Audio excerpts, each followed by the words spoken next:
How's it going on? Welcome to this week's Q&A. Like every other week, if you want a chance at having one of your questions answered, make sure you do drop a comment down below. So with that being said, let's go ahead and get started with the first question of the week. And it is, should there be a cause for concern for leaking thermostats, specifically so on these newer style plastic housing thermostats? And the simple answer is no more than any other thermostat from a previous or past years and generations. The only time I've seen them malfunction or leak is when cars overheat, and they overheat to a very high temperature. So a quick overheat is not going to cause any damage. Although when it overheats for an extended period of time, I have seen where the thermostat housings do deform, and inside the thermostat where it clips onto the housing actually melts a little bit, and the thermostat no longer works properly, oftentimes causing it to stick one way or another, or just kind of be binding. In situations like that, sometimes may lead to a check engine light, sometimes to overheating issues, sometimes to not heating up enough because it's actually flowing too much, specifically in winter months. So as far as normal wear and tear, it's good practice to change it probably every 75 to 100,000 miles. Although very, very rarely do I see an OEM Honda thermostat fail in a stuck open or a stuck closed position.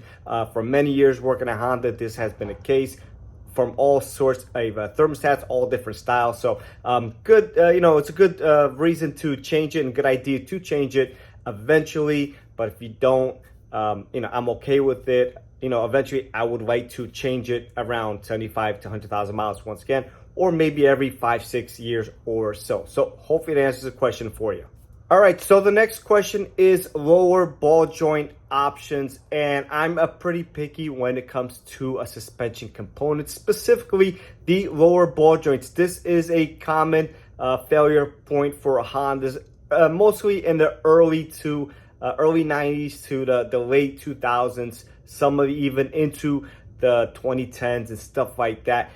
Lately, they have been trending in the right direction, but from like 1990 to like 2008, Honda really had a lot of issues with lower ball joints. Oftentimes, they don't even give you a warning, and the ball joint will actually fail, causing the wheel to kick out and stuff like that. So sometimes they will creak. Your mechanic should be checking these ball joints every time you come in, especially once you cross the 100,000 mile mark.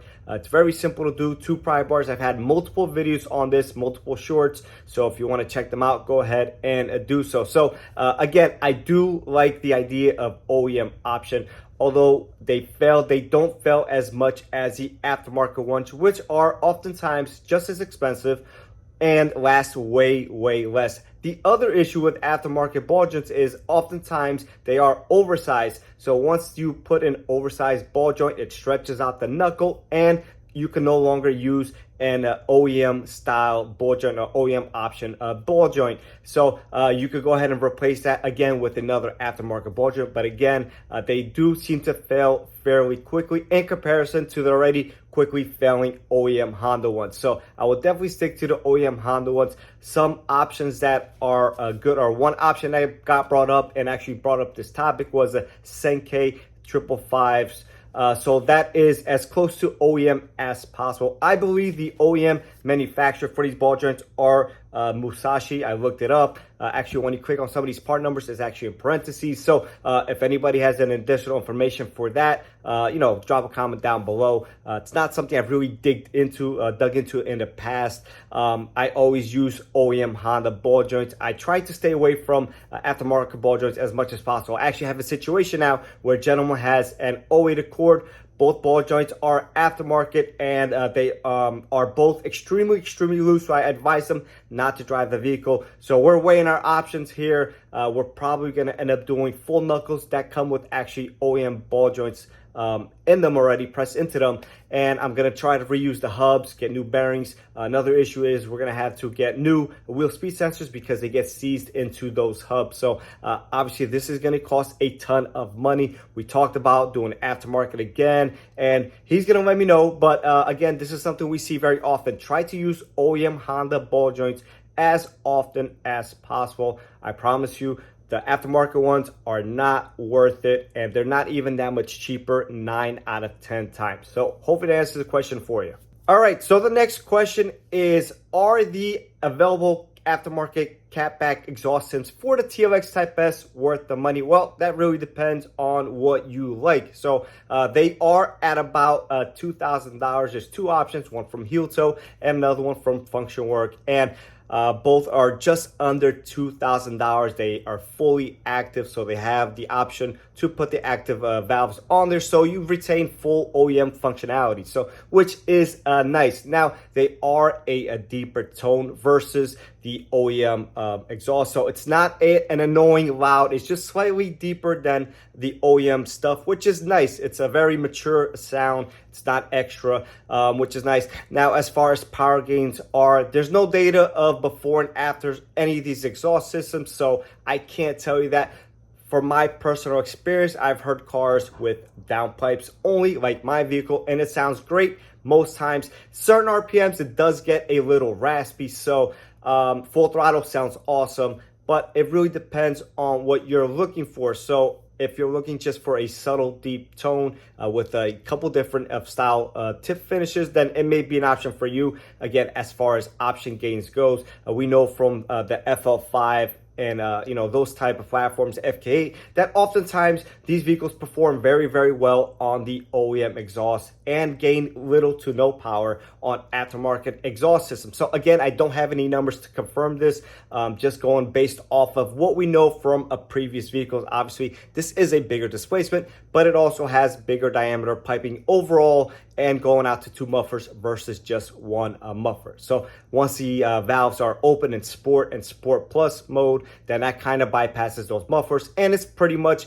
a straight through pipe anyway. So again, I don't see there being huge gains there, but it does sound really good. Both systems, both great options, but really depends if you're willing to spend the money or not. I personally will be keeping my OEM exhaust system until something that I like comes out, preferably something titanium with a single pipe coming out of the downpipe versus a split going into both mufflers. I think it'll just make a little bit more sense and save some additional weight on that. Again, titanium is going to be very expensive, but something I would definitely consider from my perspective as far as other people goes.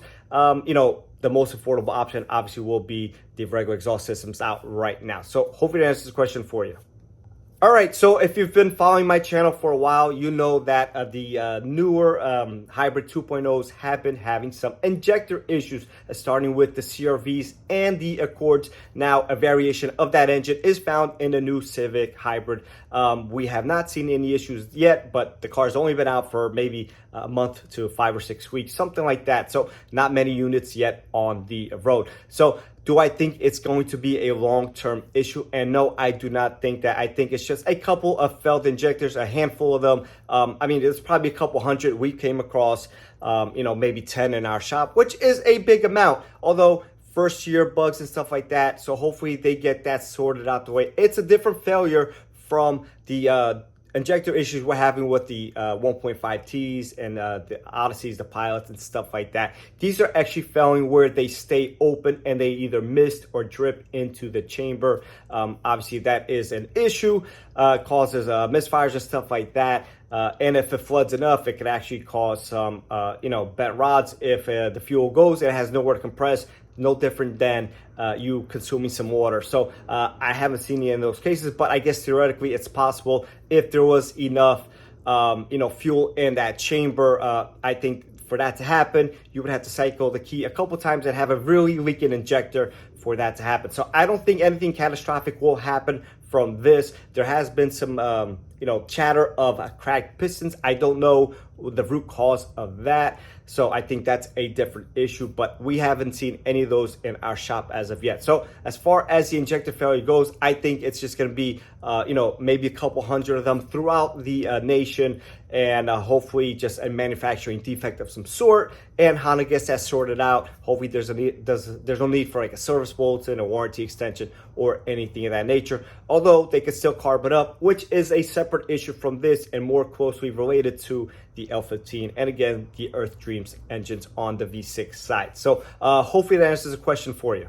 All right, so last but not least, question of the week. And once again, if you want a chance for one of your questions being answered, make sure you do drop a comment down below. So the question is, adding ground wires. Are there any benefits to adding these wires? So there's been a lot of chatter, specifically on the TLX Type S side. So there's a mechanic out in California that is adding these wires. I've added some of his myself, and everyone has positive feedback. Now, whether that feedback is true and honest or not, I can't say because I don't have them on my car personally. Now, being that these cars are fairly new, I doubt that these are actually doing much. These cars are pretty well grounded from factory, and if not, there'd be all sorts of electrical issues. So again, I don't think there's any wrongdoing by adding additional grounds, although I don't think it's absolutely needed. So the claims are improved throttle response, the ELS system is a lot better, and just the car drives and feels better. So again, I don't have in my car, and my car feels great. A lot of this started because of these ground wires were added, and this individual raced his stock TLX Type S with just these ground wires versus a stage 1 mapped car. So he beat that car, and this is when everyone kind of jumped on a bandwagon. So again, I don't think this is personally a bad thing or a bad idea to do. More grounds is always better, but unless if the original grounds are deteriorated, I don't think there's that much benefit by adding these grounds, especially when you consider purchasing the grounds and the labor of adding these grounds. So unless if you do it yourself, you make a ground kit yourself, then fine. If you want to do it just for the aesthetics of it, then great as well. He sells them in a couple different colors and stuff like that. So, which is great. So again, really up to you. I personally won't be adding them to my vehicle. If you wanted to add them, I have no problem with you adding them. Just make sure they're getting grounded to the right spots, or else they're not even doing anything at all more than already by having good OEM grounds. Now, if your vehicle is old and you have brittle grounds, then absolutely get these. They're absolutely worth it. They are very well made and very well put together. But again, if you have one of these ground kits, you want to chime in, go and feel free ahead to do so. Drop a comment down below, and we could discuss what you've experienced. So with that being said, hopefully that answers the question for you, and I'll catch everyone on the next one.